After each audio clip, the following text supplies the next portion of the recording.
Om Swastiastu, saya Desa Putu Mega Devi dengan NIM 180751105. Saya di sini diberikan tugas kepada dosen saya, Ibu Ana Agung Ketut Ayuningsasi SEMSI, mengenai materi perekonomian Indonesia yang dapat saya jelaskan. Di sini saya akan menjelaskan tentang kemiskinan, faktor penyebab, dan kebijakan dari kemiskinan.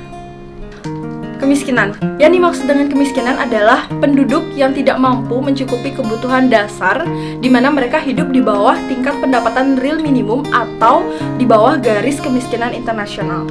Selanjutnya, saya di sini akan memaparkan mengenai kemiskinan di pedesaan. Nah, di pedesaan sendiri, kelompok masyarakatnya masih bekerja secara ekonomi tradisional, di mana dikerjakan secara bersama-sama. Di sini mereka masih sangat memikirkan atau berkonsentrasi di antara kelompok etnis minoritas dan kelompok pribumi. Di sini di daerah-daerah pedesaan mereka mengerjakan kegiatan-kegiatan seperti bertani, mencari ikan, berkebun, dan kegiatan-kegiatan lainnya yang sama seperti kegiatan-kegiatan yang saya sebutkan tadi. Selanjutnya, saya jelaskan mengenai pekerjaan kepala rumah tangga sebagai buruh. Di sini mereka buruh yang hidup di pedesaan jauh lebih susah dalam perekonomiannya dikarenakan mereka bekerja kepada orang, di mana mereka mengerjakan perkebunan orang lain dan mendapatkan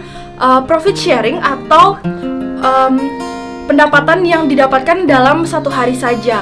Sedangkan buruh yang bekerja di perkotaan mereka umumnya lebih mendapatkan uang atau perekonomiannya lebih baik dibanding yang di pedesaan.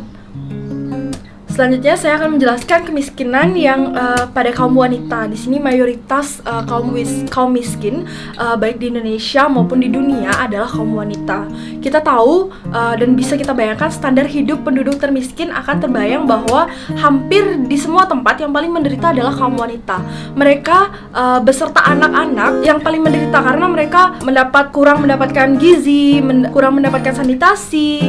Bahkan mereka pula yang paling sedikit menerima pelayanan-pelayanan kesehatan. Hal inilah yang menyebabkan wanita sangat paling menderita dalam perekonomian. Selanjutnya saya akan jelaskan etnik minoritas. Di sini penduduk pribumi dan kemiskinan di negara berkembang tidak terkecuali di Indonesia, kemiskinan banyak diderita oleh etnik minoritas dan penduduk pribumi. Mereka seringkali mengalami berbagai bentuk diskriminasi soal politik, sosial, maupun ekonomi yang serius. Konflik-konflik ini berdasarkan domestik dan bahkan perang saudara, bersumber dari persepsi berbagai kelompok etnik yang menganggap bahwa mereka tersisih dalam persaingan memperebutkan sumber daya dan lapangan kerja. Selanjutnya, saya akan menyebutkan 10 faktor penyebab kemiskinan. Yang pertama adalah tingkat pertumbuhan output atau produktivitas tenaga kerja. Yang kedua adalah tingkat upah neto.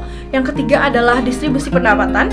Yang keempat adalah kesempatan kerja termasuk jenis pekerjaan yang tersedia. Yang kelima adalah tingkat inflasi pajak subsidi, investasi, alokasi, serta aktualisasi sumber daya alam. Yang keenam maksud saya ketersediaan fasilitas umum seperti pendidikan dasar, kesehatan, informasi, transportasi, listrik, air, dan lokasi permukiman. Yang ketujuh adalah penggunaan teknologi. Yang kedelapan adalah tingkat dan jenis pendidikan.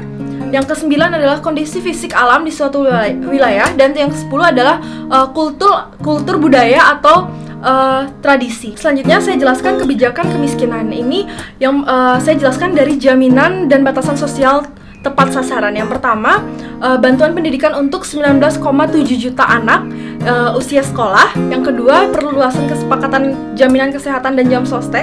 Yang ketiga, program kekeluargaan harapan bagi 10 juta keluarga termiskin. Yang keempat adalah Rasta atau bantuan pangan non tunai. Yang kelima adalah bantuan iuran kesehatan bagi 92,4 juta penduduk miskin. Nah, sekian yang dapat saya paparkan mengenai kemiskinan, faktor penyebab, dan kebijakan dari kemiskinan itu sendiri.